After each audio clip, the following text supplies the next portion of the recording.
E aí, meus amigos, boa noite. Estamos começando a live aqui que eu prometi para vocês hoje para falar sobre a terceira edição da Enciclopédia Histórica da Vida de Jesus, tá bom? Então, esses minutinhos iniciais aqui é para dar tempo de você mandar aquele aviãozinho ali, chamar as pessoas, porque hoje eu vou até fazer um pouquinho diferente. Eu vou aqui desconsiderar as orientações da minha equipe. Geralmente o pessoal pede para eu desativar os comentários durante a live, que fica ruim para uma série de questões, mas hoje eu vou deixar os comentários aqui. Sabe por quê? Durante a live, que eu quero que seja um bate-papo, eu vou abrir espaço para algumas perguntas. De repente você vai fazer alguma pergunta aqui que dá para eu responder, eu vou ver aqui direitinho, tá bom? Então eu vou deixar hoje os comentários ativados aí e a gente vai batendo um papo. Eu vou falar sobre o livro, vou falar sobre a arqueologia e a vida de Jesus, mas eu quero também aproveitar esse momento para ficar um pouco mais próximo de vocês, tá bom? Vou ficar um pouco mais próximo de vocês aí. E aproveitando, enquanto você tem a chance de chamar o aviãozinho lá, chamar essas pessoas através do aviãozinho, fique atento, porque até o final dessa live, em qualquer momento, eu vou explicar a vocês como você pode ganhar um livro da Enciclopédia Histórica da Vida de Jesus. E a editora vai mandar para você em qualquer lugar do Brasil. Tá bom? Em qualquer lugar do Brasil. Você pode morar em Manaus, em Salvador, Rio de Janeiro, Petrópolis, Belo Horizonte, em Goiás, Goiânia, qualquer lugar você vai receber o livro, seja na capital, seja no interior, tá bom? Então, aproveitando aí, deixa eu também dar o meu boa noite aqui. Vamos ver, várias pessoas estão aqui. Agnelli, boa noite, Agnelli. Tem também aqui Souza, Helena, João, deve ser Ovino, também, João, muito obrigado. Silvia Bione, muito obrigado, gente, é muita gente aqui. Ana Carol, tá? Carol CHG, deve ser. Vivian Prado, muito obrigado. Pastor Carlos Sena, prazer, pastor, que Deus o abençoe aí no seu ministério também. Marisa Peixoto, temos outros aqui também, Tati Olim, Rui Dantas. Olha, muito obrigado, viu, Rui Dantas? Um grande abraço para vocês aí. E eu estou muito feliz. E correm lá, ainda dá tempo. Ainda estamos subindo o número aqui das pessoas que estão ao vivo conosco. Está subindo rapidamente aqui o número. E enquanto você está chamando outras pessoas aqui, eu gostaria de também fazer uma oração inicial. Aqui pediram para mandar um abraço para o pessoal do IAP. Então, todos os alunos do IAP, acredito que a formatura já está chegando, daqui a pouquinho são as férias. Meu grande abraço. E para não ficar mal na fita, eu mando um abraço para o IAP. E se também houver alunos do NASP, também eu tenho que fazer o dever de casa. Eu mando meu abraço para vocês. Vamos fazer uma oração, pessoal, antes de a gente começar o nosso bate-papo? Vamos lá? Querido Deus, amado Pai, muitas pessoas estão entrando na live nesse momento. Eu lhe agradeço por isso, por essa oportunidade que eu tenho de interagir, de bater um papo com todos eles, com todos os meus queridos, as queridas que estão aqui, e que o Senhor possa estar conosco nesse momento. Em nome de Jesus. Amém. Muito bem, estou feliz. Aquele numerinho vai aumentando ali.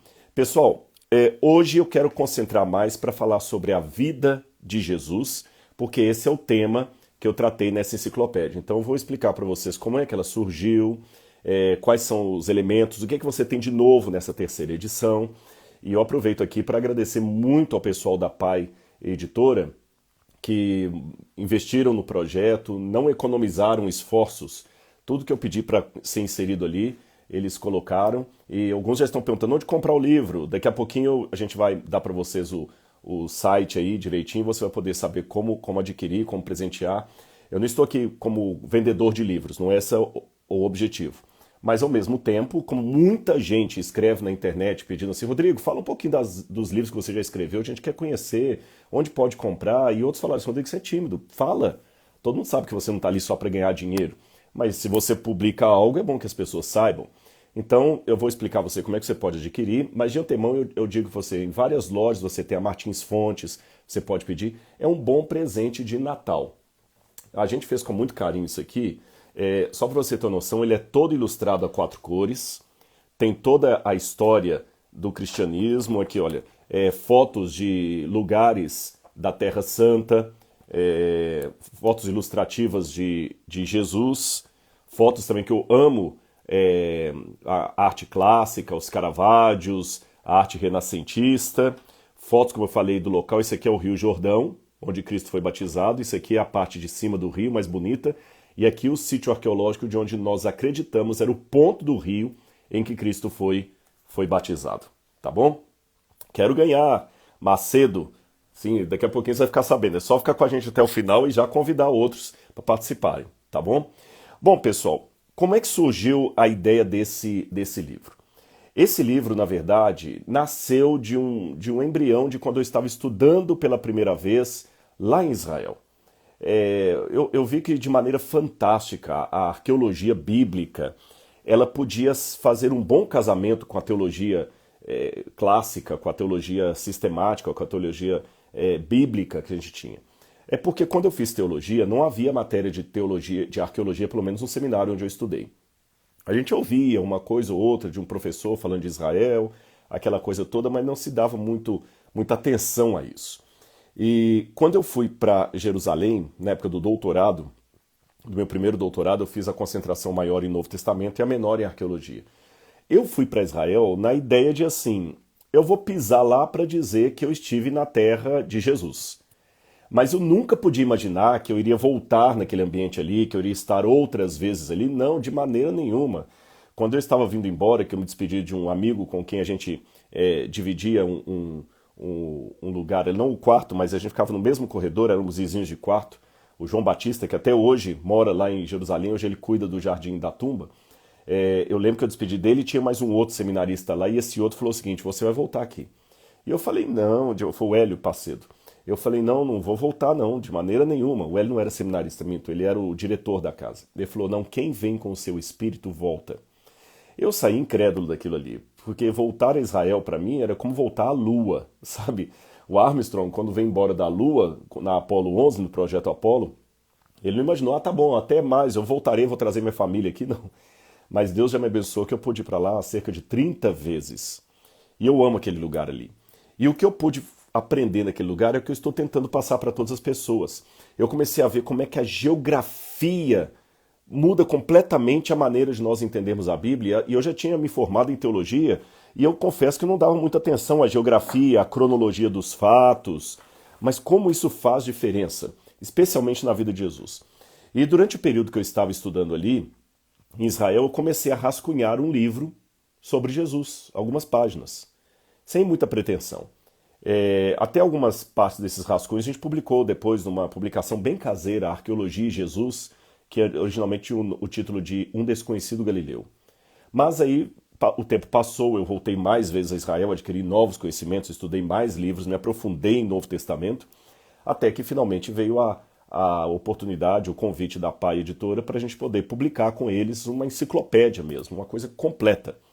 Então eu peguei alguns daqueles rascunhos, atualizei, modifiquei, botei a bibliografia, coloquei novas informações e o material está aqui. E mesmo da primeira edição para essa nós já acrescentamos algumas coisas ali e corrigimos alguns detalhes também imprecisos que estavam ali na primeira edição. Estudar a história de Jesus, gente, é fascinante porque a história de Jesus não é apenas a história do mundo de um modo geral. É a história de Deus.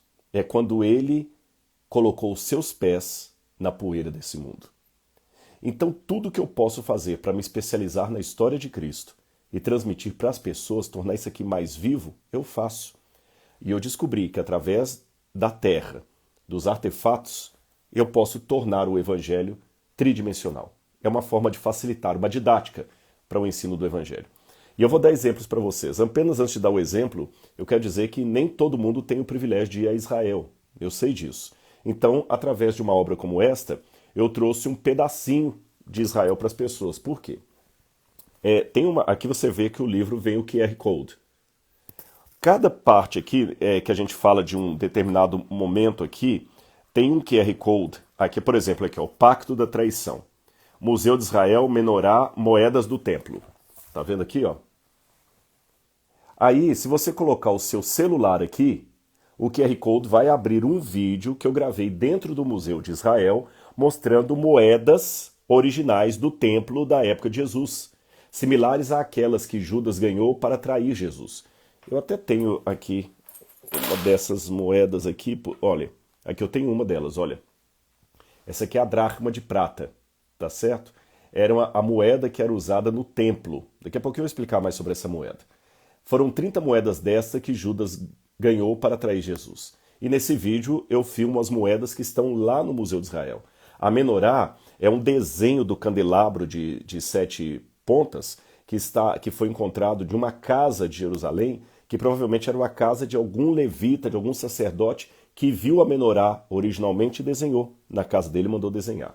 Essas coisas nos ajudam a interpretar a história sagrada. Já que eu peguei essa moeda aqui, olha como é que fica mais rica a história da Bíblia quando a gente pega. Eu tenho 2 moedas aqui, 2 dracmas de prata, tá bom? Uma está mais bem conservada, foi passada por polimento, outra está mais rústica, está até quebrada aqui, se você olhar, ela até quebrou.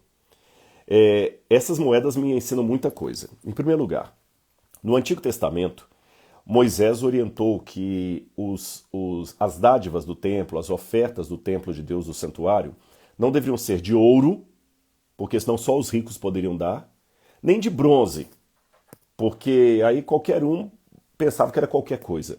Seriam dádivas de prata.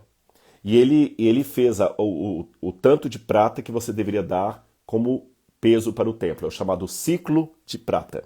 Você tinha que dar aquele... Não era dízimo isso. Não era dízimo, não era oferta diária. Era uma espécie de imposto que as pessoas davam para o templo, tá bom? E todas as vezes que elas fossem dar qualquer oferta ordinária para o templo, eles pediam para dar em forma de prata.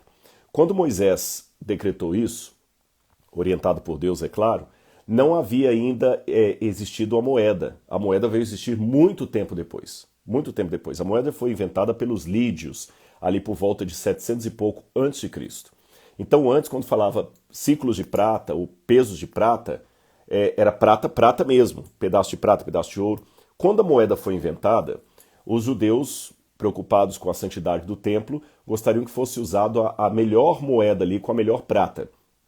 E este ciclo de Tiro, que era feito na cidade de Tiro, ele era 98 a 99% de prata e apenas 1 ou 2% de liga de outros metais. Então, por ser a prata mais pura, determinou-se que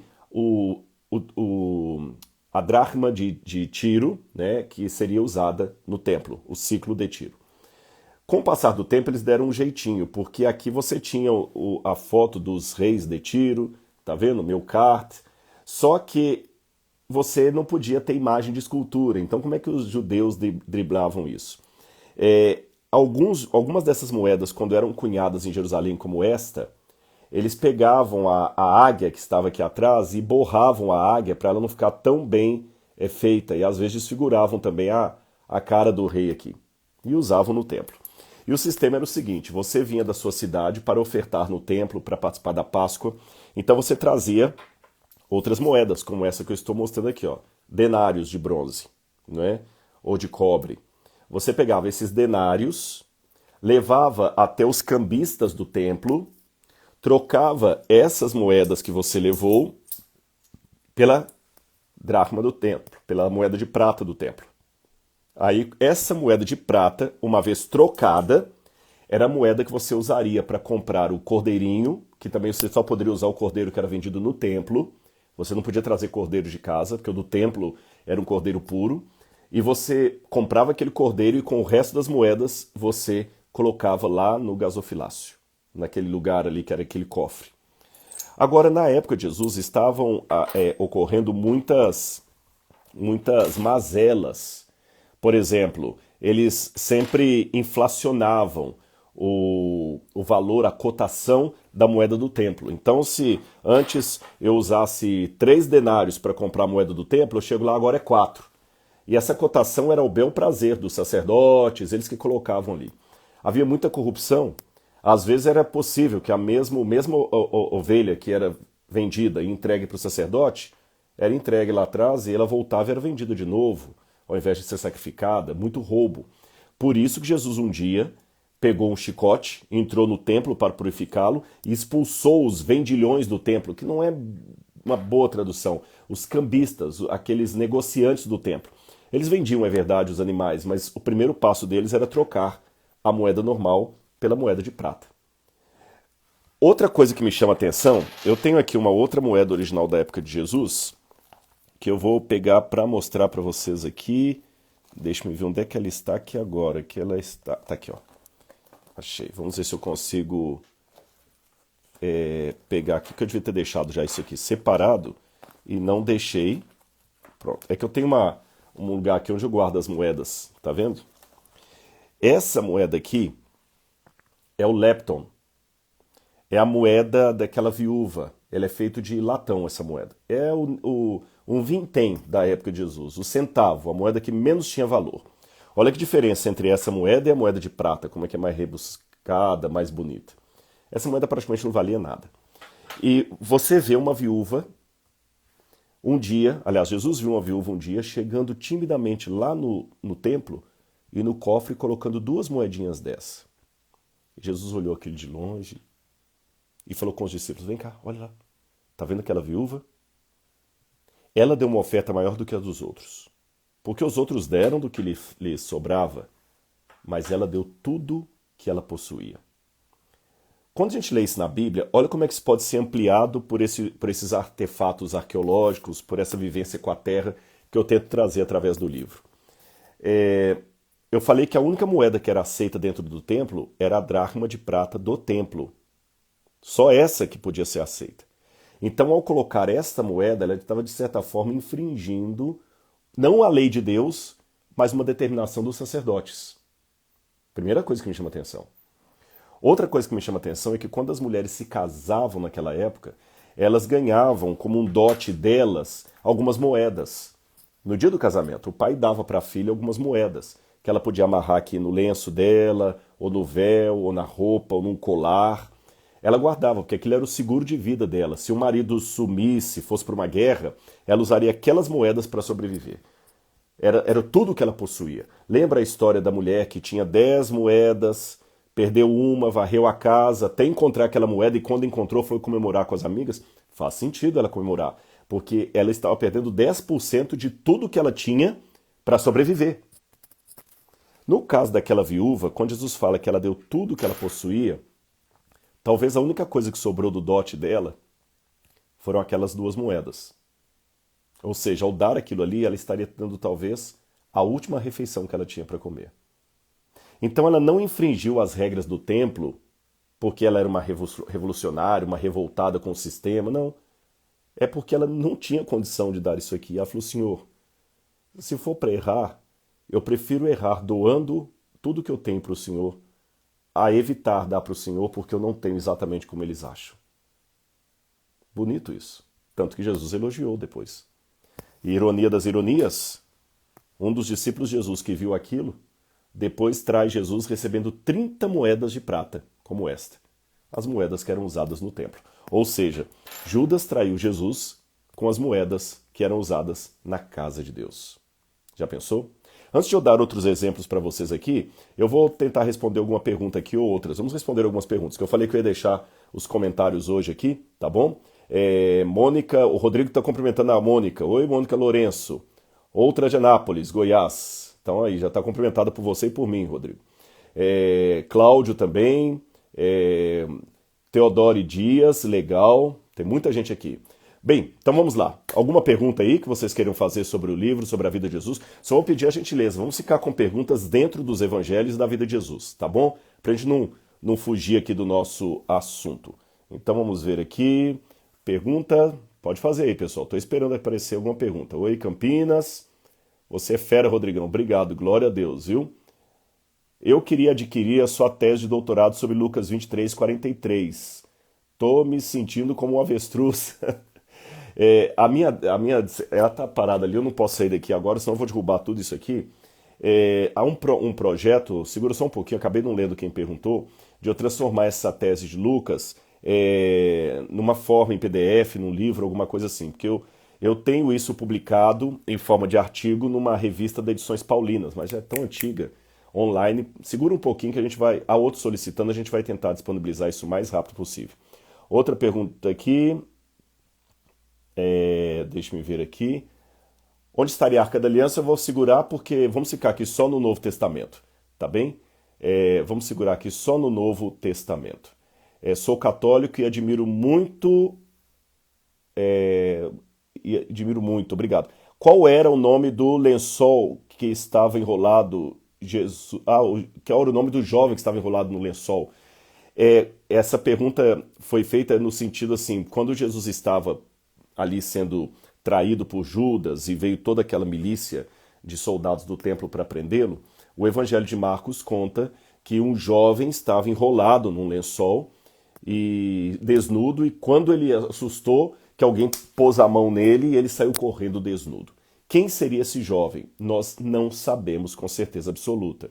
Mas há uma ideia, perdão que eu acabei também perdendo o nome da pessoa que fez a pergunta aqui, mas há uma ideia de alguns que esse jovem que saiu desnudo ali seria o próprio evangelista Marcos.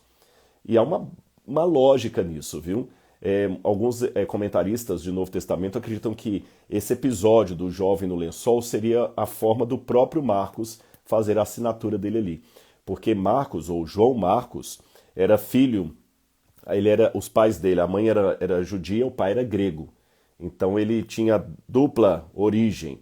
E a tradição nos conta que foi na casa da mãe de João Marcos que Jesus realizou a Santa Ceia. Foi também na casa da mãe de João Marcos que os discípulos receberam o batismo com o Espírito Santo no Pentecostes. Só que João Marcos ainda era um menino muito moleque, ainda muito adolescente nessa época. E ele era primo de Barnabé.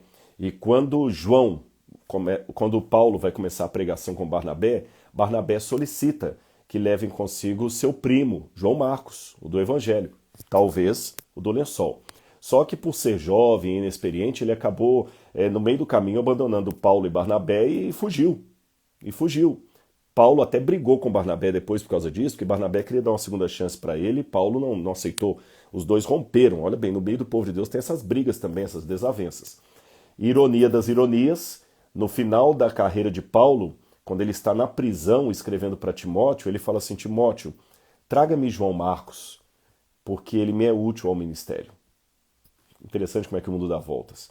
E segundo nos consta, João Marcos também ficou por um tempo como secretário ou discípulo do apóstolo Pedro, e sob o ditado de Pedro, sob a orientação de Pedro, ele escreveu o Evangelho de Marcos, que portanto teria dupla autoria, o próprio Marcos e Pedro por detrás, tá bom?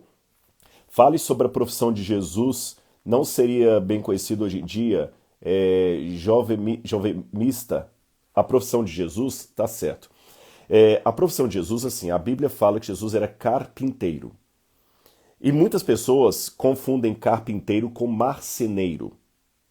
Então, até aquele filme do Mel Gibson, que apesar de ter sido um filme esplêndido para mim, A Paixão de Cristo, até aquele filme de Mel Gibson, ele comete um anacronismo ali, porque ele põe um determinado momento, Jesus fazendo uma cadeira, uma mesa, e Maria perguntando: o que você está fazendo? Ele falou: uma encomenda para um pessoal de Roma, aquela coisa toda.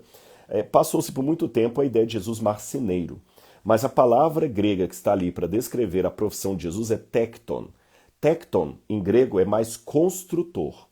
Tanto é que a palavra arre, em grego, significa principal ou chefe de. Por exemplo, arqui-inimigo, chefe dos inimigos, tá certo? Arcebispo, o chefe dos bispos. E o arquitecton, o chefe dos construtores, de onde vem o nome arquitetura. Então Jesus trabalhava quase certamente com madeira, mas em construção de casas. Quando ele vai para Galileia, considerando que ele também trabalhou ali na Galileia, Nazaré ficava na Galileia, mas eu digo assim, fora de Nazaré, provavelmente Jesus trabalhou em algumas áreas ali no entorno do Lago da Galileia. Ele trabalhava então como tecton, e ali o que você tinha mais de matéria-prima não era madeira, mas sim pedras. Então Jesus seria, de certa forma, um pedreiro. Respondendo algumas perguntas, eu vou voltar para mais uma ilustração, depois eu respondo mais algumas perguntas de vocês, tá bom?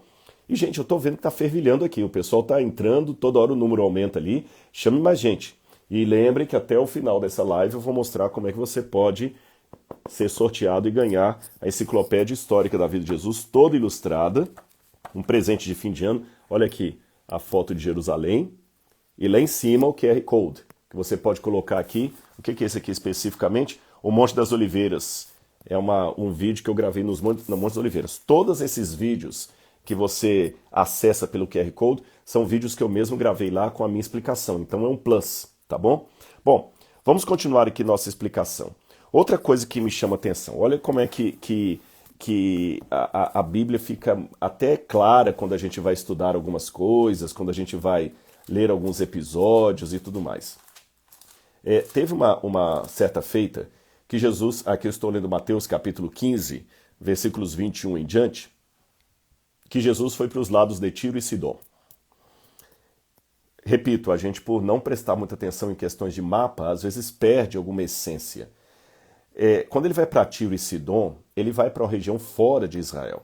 Tá bom? Aqui no livro eu tenho um mapa da Terra Santa, que a gente colocou mapas aqui, você vai ver como é que o mapa ajuda muito você a entender o ambiente da época. Aqui está o mapa. Ó, não sei se vai dar para vocês verem. Jesus estava aqui no Mar da Galileia. E diz que ele foi para os lados de Tiro e Sidom. Gente, ele subiu aqui para cima, ó. Perto, onde hoje é o Líbano. Deixa eu ver se aparece. Sidom, olha, vem aqui para cima, olha.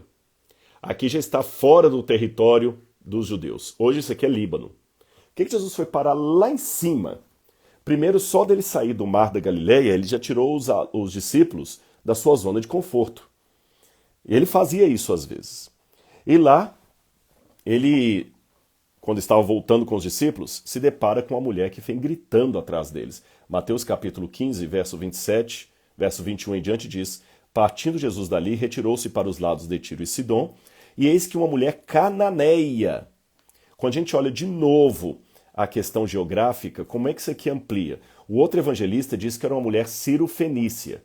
Esse aqui já fala que é uma mulher cananeia. Os cananeus eram inimigos de Israel, gente. Chamar alguém de cananeu era a pior coisa que tem, sabe? É pior do que o cristão chamar alguém de pagão, de qualquer coisa parecida.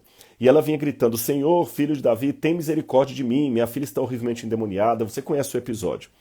E Jesus não lhe respondeu palavra. Depois os discípulos falaram: Senhor, ela vem gritando atrás de nós, despede essa mulher. Aí Jesus vira para eles e fala assim: eu não fui enviado senão as ovelhas perdidas da casa de Israel. Aí a mulher continuou gritando.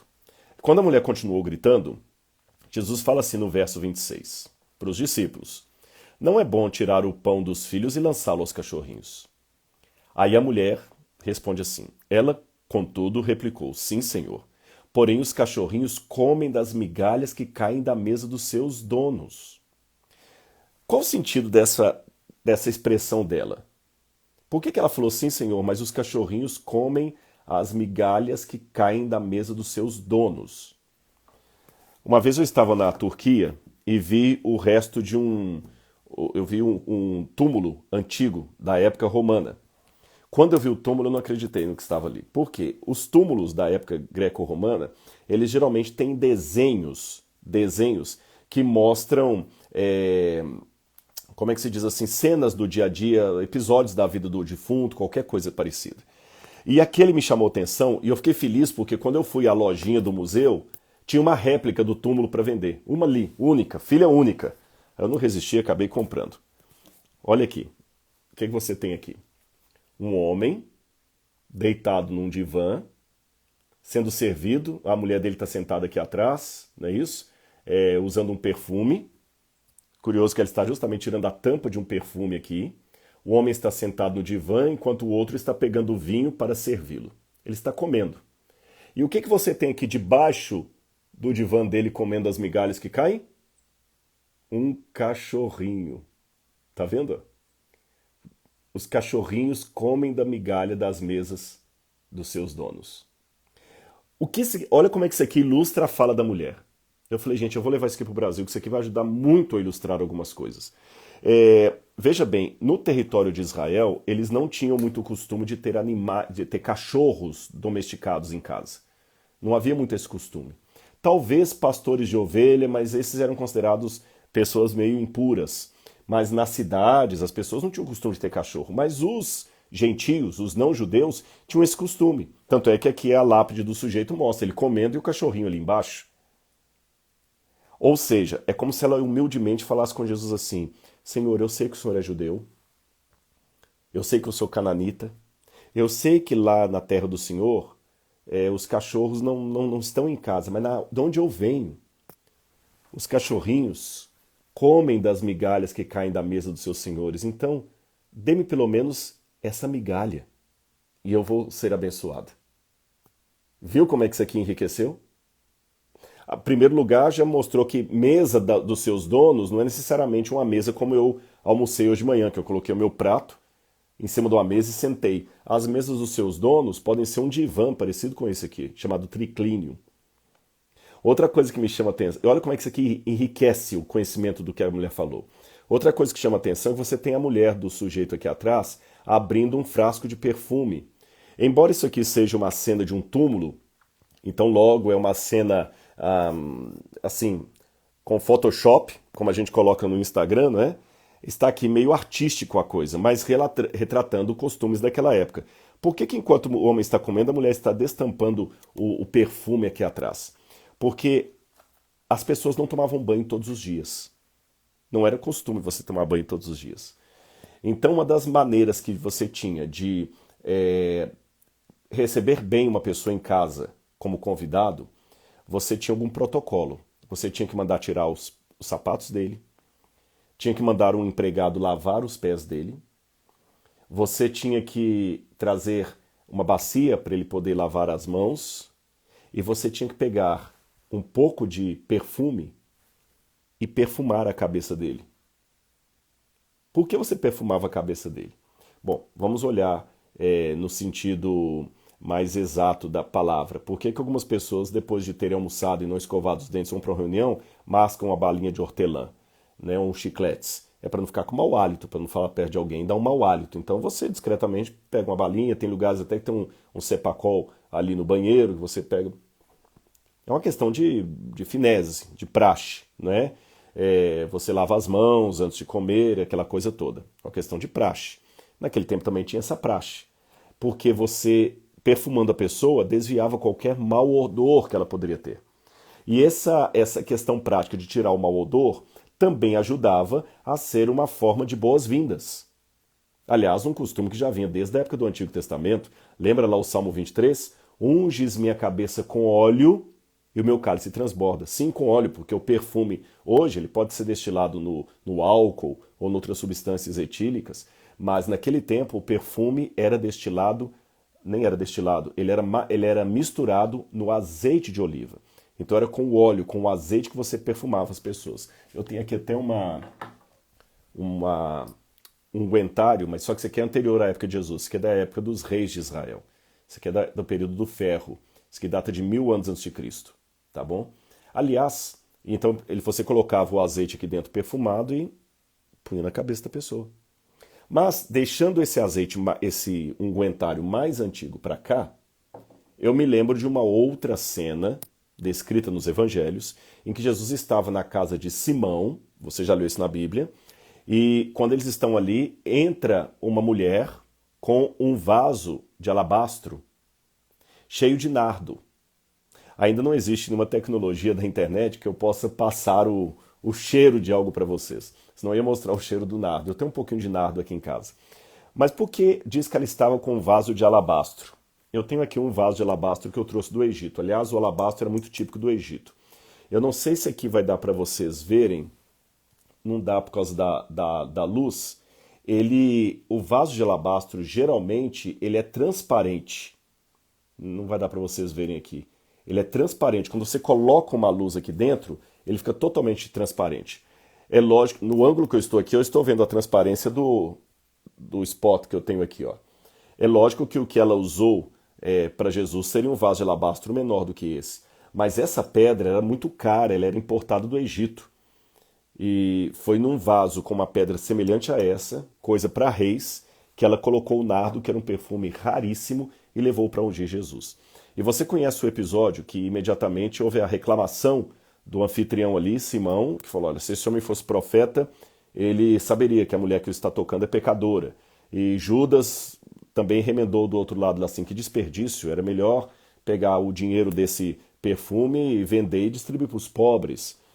Judas, na verdade, estava interessado em pobre coisa nenhuma, né? Ele estava querendo, era para o bolso dele, porque há uma notinha do Evangelho que Judas era o tesoureiro do grupo, mas ele já roubava da bolsa do que eles recebiam de oferta, infelizmente. Mas tem mais um detalhe curioso com base em tudo isso que eu falei. O fato daquela mulher ungir Jesus, os outros reclamarem, e Jesus ainda Jesus deu uma voadora no peito dos dois ali, né? Conhecendo-lhes os pensamentos, como diz o evangelista, Jesus falou o seguinte: ora, deixa eu fazer uma pergunta para você, Simão. Um homem tinha 2 devedores. Um devia uma quantia pequena, outro devia uma quantia astronômica. E ele perdoou a dívida de ambos. Qual dos dois vai ser mais grato a ele? Aquele que ele perdoou a dívida astronômica. Ele falou, pois é, eu perdoei a dívida astronômica dela, por isso que ela está mais grata a mim do que a você. Porque eu entrei em sua casa, você não me saudou com o ósculo santo, eu esqueci de falar isso, o ósculo é o beijo. Outra característica é que você entrava na casa da pessoa e ele te beijava. Eu, por exemplo, tenho amigos no Oriente Médio que agora já se tornaram amigos meus. Quando eu vou visitá-los lá, eles chegam e me beijam. Me beijam. No Egito acontece, vem e me beijam. Né, sabe? Não mulher com homem, mas homem com homem. Eles têm esse costume, vai dar 2 beijos. Jesus falou assim, eu entrei aqui, você não me beijou. Não me ungiu a cabeça. Mas ela, desde que eu cheguei, não para de me enxugar os pés com os cabelos e me ungir com o perfume. Então aquele ato de Simão de negligenciar essa parte do protocolo leva-nos a entender que ele estava recebendo Jesus ali com certa má vontade. Sabe quando você recebe alguém por obrigação? Você não quer mesmo a pessoa ali? Era mais ou menos isso aí que estava acontecendo, tá bom? Bom, como eu encontro o livro dele, alguém sabe? Fica tranquilo que a gente vai falar daqui a pouquinho, viu? Tá dando para ver. Vera Lúcia, acho que deu para ver que ela falou aqui, não é? Se o senhor puder, deixa a live salva. Sim, eu vou deixar a live salva, podem ter certeza, viu? Vamos ver aqui. Deixa salvar a live, nós vamos salvar sim. Eu e minha esposa Roberta estamos te seguindo, né? Gilson, muito obrigado, Gilson. Glória a Deus. Gente, quer fazer alguma pergunta a mais aí? Vamos lá. Passa lá o endereço da correspondência da Unasp. Queremos te agradecer a sua agradável espera para passar no Unasp, entendi.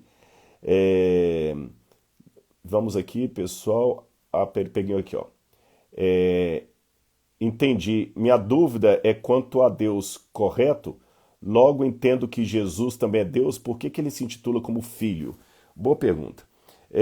Na verdade, Deus, ele em si mesmo é incognoscível. Que palavrão é esse, Rodrigo? Não dá para conhecer a Deus. Deus é acima de tudo. Tudo que nós vemos é geralmente em termos dimensionais. Nós imaginamos altura, largura e profundidade. Alguns falam que existe a 4ª dimensão, que é o tempo, mas nós não conseguimos captar o tempo. Outros físicos falam de 11 dimensões. Mas, de qualquer maneira, de forma concreta, nós só conseguimos captar 3 dimensões: altura, largura e profundidade. Nem o tempo nós conseguimos captar. Nem o tempo. Agora, se nós somos tão limitados, imagina um Deus que está acima de qualquer dimensão. Nós vamos imaginar esse Deus através das dimensões, altura, largura e profundidade, mas ele é infinito. Ele é eterno em poder. Deus não raciocina, Deus sabe. Ele não terá fim, mas também não teve começo. Não existe um espaço que caiba a Deus, porque Salomão perguntou, Senhor, nem os céus dos céus te podem conter. Então como é que seria o corpo de Deus, a mente de Deus, os olhos de Deus? É impossível nós sabermos. Mas para não ficarmos às cegas, o Evangelho diz que esse Deus, através do Verbo, se fez carne e habitou no meio de nós. Como foi isso? Lutero dizia que os homens usam uma máscara para esconder o rosto deles. Deus, ao contrário, usa uma máscara para se revelar. Porque ele é tão glorioso, tão glorioso, tão glorioso, que a maneira que ele tem de se revelar é se escondendo. Mas para fazer isso, Paulo diz em Filipenses que ele teve que se esvaziar da sua divindade. Lá fala assim, tende em vós o mesmo sentimento que houve em Cristo Jesus. Porque, existindo em forma de Deus, não ficou agarrado como usurpador ao fato de ser igual a Deus. Pelo contrário, a si mesmo se esvaziou, assumindo a forma de servo. Então Cristo, em pé de igualdade com o Pai, assume a forma de filho. E uma vez assumindo a forma de filho, ele desce à terra e assume a forma humana, um corpo humano. Antes corpo me formaste, um corpo que ele reterá por toda a eternidade, contendo as marcas da crucifixão por amor de nós. Então é por isso que Cristo não é, em essência, o Filho de Deus, no sentido que eu sou filho do meu Pai. Mas ele assumiu a posição subordinada de filho de Deus para tornar Deus mais acessível a nós. Por dois motivos. Primeiro, porque, como eu falei, Deus é tão grandioso que ele precisaria ser revelado até para os anjos. Deus tem que se diminuir até para os anjos, não nem os anjos podem entender Deus. E em segundo lugar, porque além de precisarmos de uma revelação de Deus, de uma diminuição de Deus para poder vê-lo, senti-lo, dialogar com ele, também precisamos de salvação. Então Cristo não apenas revelou o Pai na forma filial, mas ele também morreu em nosso lugar. Tá bom? Mais uma perguntinha aqui. Abre, pastor, um curso. Então quem pediu isso aqui foi a Alessandra Pereira Teixeira. Alessandra, aguarde, tem um plano aí, não quero dar spoiler não, mas o NASP está bolando para 2021 um curso online, tá bom? Comigo aí, então aguarde, a gente vai fazer um curso online sim, então aguarde, viu? Mas hoje eu quero novamente falar do livro, então estou vendo que tem muita gente já participando. Quem não pegou a live desde o início, você que está aqui, fique ligadinho até o final, porque eu vou dar uma dica no final, como é que você pode ganhar um exemplar desse, tá bom? Eu vou deixar depois na foto onde é que a pessoa pode adquirir, na descrição, onde é que a pessoa pode adquirir a Enciclopédia Histórica da Vida de Jesus. Nós vamos deixar lá da Pai Editora. Agora que eu vi, eles até mudaram a minha foto aqui no final. A foto do outro era outra. Ficou melhorzinha essa aqui, viu? Gostei. E você que está comigo na live, nós vamos sortear 2 livros. Como é que será? Aguenta até o finalzinho, daqui a pouco eu vou revelar para você como, tá bom? Onde é que você pode adquirir e tudo mais. E para quem também não sabe que livro é esse, é a 3ª edição da Enciclopédia Histórica da Vida de Jesus. Eu trago aqui, por exemplo, fotos de achados arqueológicos de Israel relacionados com Cristo. Sabe isso aqui o que é? Tanque de Betesda. Tanque de Betesda, o que sobrou dele. Quando a gente estuda isso aqui, quanta coisa tem. O Mar da Galileia. E aqui de novo o QR Code, ó. Se você colocar o celular no QR Code, você tem um vídeo que eu gravei lá no Mar da Galileia, mostrando o local para vocês. É como se o livro tivesse mais capítulos, só que dessa vez em forma de vídeo. Você liga lá e assiste comigo, tá bom? Outra coisa que eu queria mostrar para vocês também é que eu tenho um denário de Tibério da época de Jesus. Esses aqui são originais, gente. Eu tenho algumas coisas originais aqui que eu guardo, algumas réplicas, alguns originais. Uma vez perguntaram a Jesus: Senhor, nós devemos pagar tributo a César, a Roma? Aí Jesus falou: traga uma moeda para mim. Eles trouxeram uma moeda. Aí Jesus olhou e falou o seguinte: quem que é o rosto que está aqui? E quando a gente vê uma moeda de Tibério, a gente entende Jesus falando: olha o rostinho aí, ó, olha o Tibério aí. Tá bem gasta, porque essa moeda tem 2000 anos. Aí esse aqui é Tibério, é o César. Jesus falou: muito bem. Então, dai a César o que é de César e a Deus o que é de Deus. Essas ideias, essas moedas, essas lamparinas, essas coisas todas nos ajudam muito a entender o mundo, a vida diária da época de Jesus. É como se a gente pudesse entrar na máquina do tempo e voltar lá. Por exemplo, eu mencionei lamparina. Eu separei uma lamparina aqui. Olha que curioso isso aqui. Isso aqui é uma lamparina herodiana da época de Jesus. A gente chama lamparina herodiana porque ela tem esse formato herodiano. Hoje a lâmpada a gente acende no interruptor, puf, né? Mas eles não podiam nem ter ideia do que é isso. Então eles usavam lamparina. Não havia querosene também na época, nem álcool. Então o que eles faziam? De novo, o azeite de oliva. Olha como é que o azeite de oliva era importante, gente. O mesmo azeite que se usava para perfume, o mesmo azeite que se usava para unguentário, para remédio também. Porque lembra que eu falei o unguentário? Não era só perfume, não. Se você tinha que manipular um medicamento, você manipulava no azeite também. Lembra a parábola do bom samaritano? Que diz que quando o samaritano encontrou o homem machucado no caminho, pensou-lhe os ferimentos. Essa expressão pensou-lhe, né, que ele ficou imaginando, não. Pensou-lhe, derramou azeite nos ferimentos, que o azeite tem propriedade antioxidante, ele tem propriedade também para evitar que bactérias cheguem no lugar, ele é, fugiu a palavra que eu queria usar, quando você até usa o desinfetante, ou seja, ele ajuda a limpar o local. Então o azeite servia para remédio, servia para perfume, para fazer comida. Eles faziam comida à base de azeite. Lembra a viúva de Sarepta, né?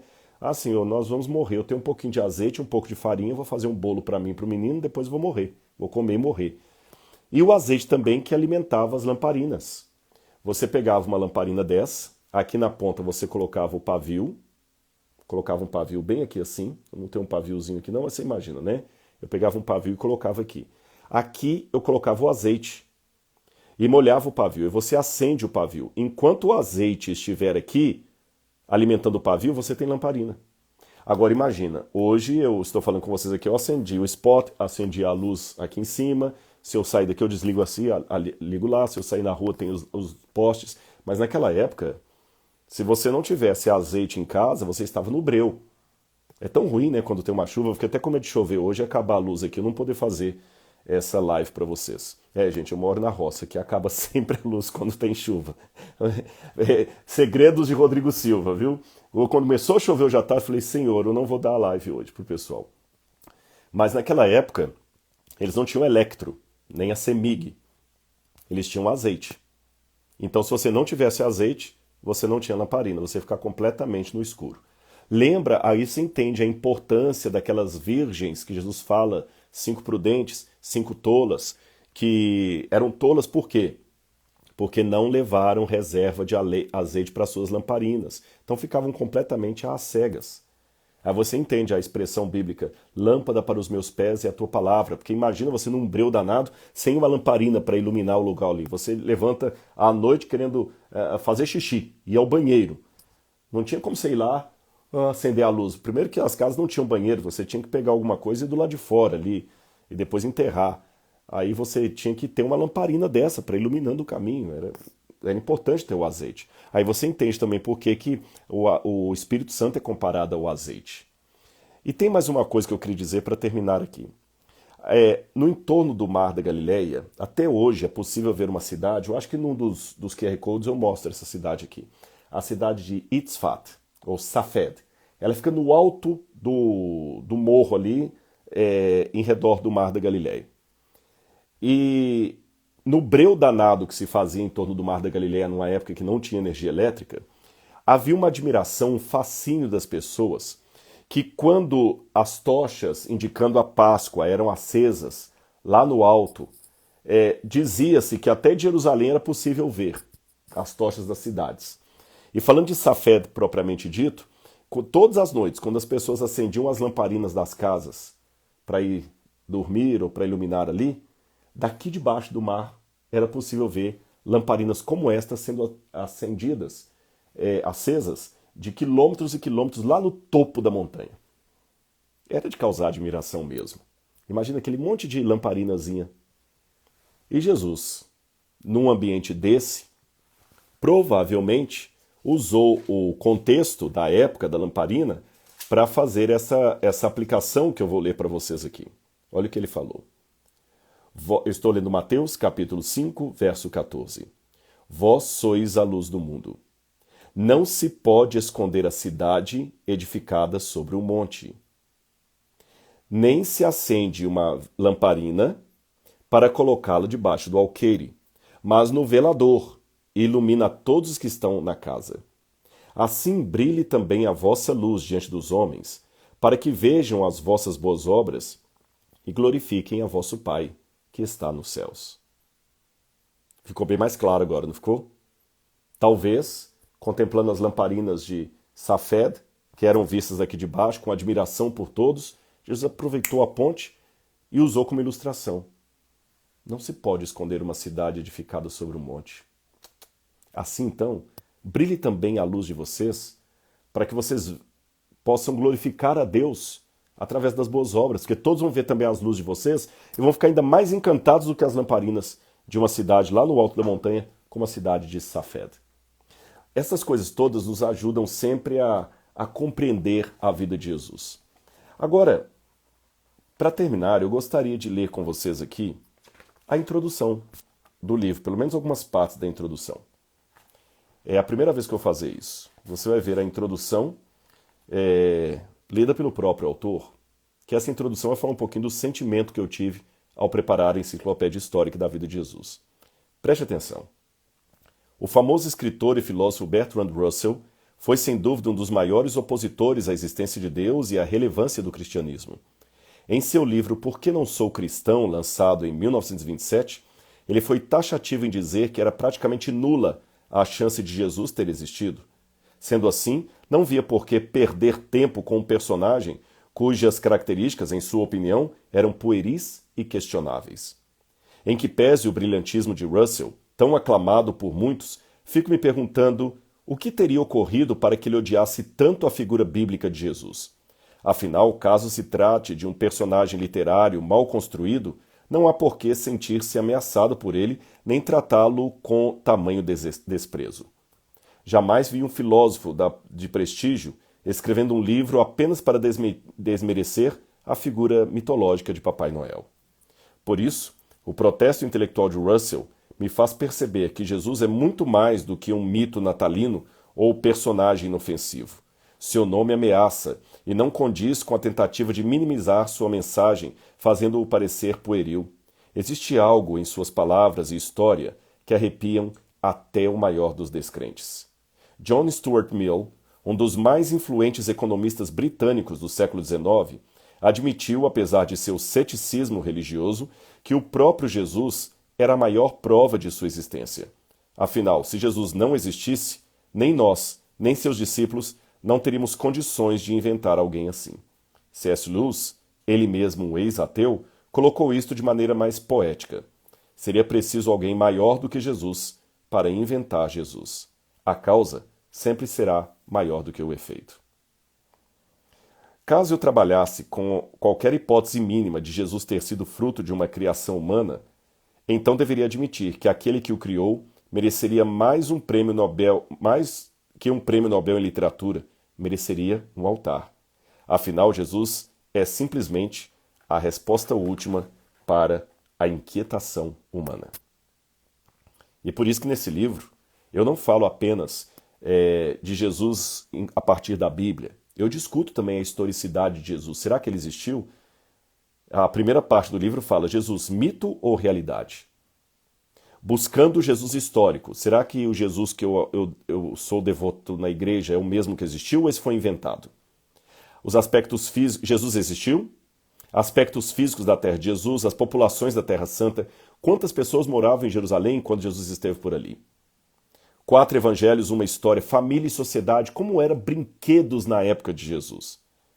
Quando nasceu Jesus? Será que foi 25 de dezembro? Se não foi, dá para saber do evangelho qual foi o mês do nascimento de Jesus? Os milagres de Jesus, o julgamento de Jesus.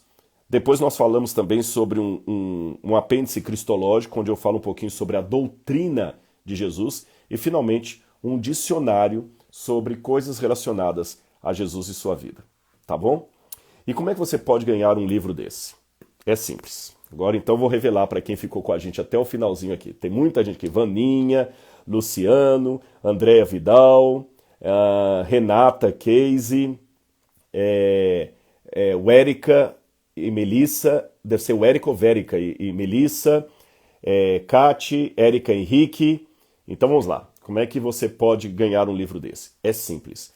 Assim que eu sair da live aqui, eu vou deixar a live salva. Então essa promoção só vale para quem está assistindo ao vivo, tá bom, pessoal? Se você está assistindo a live depois salva na página, I'm sorry.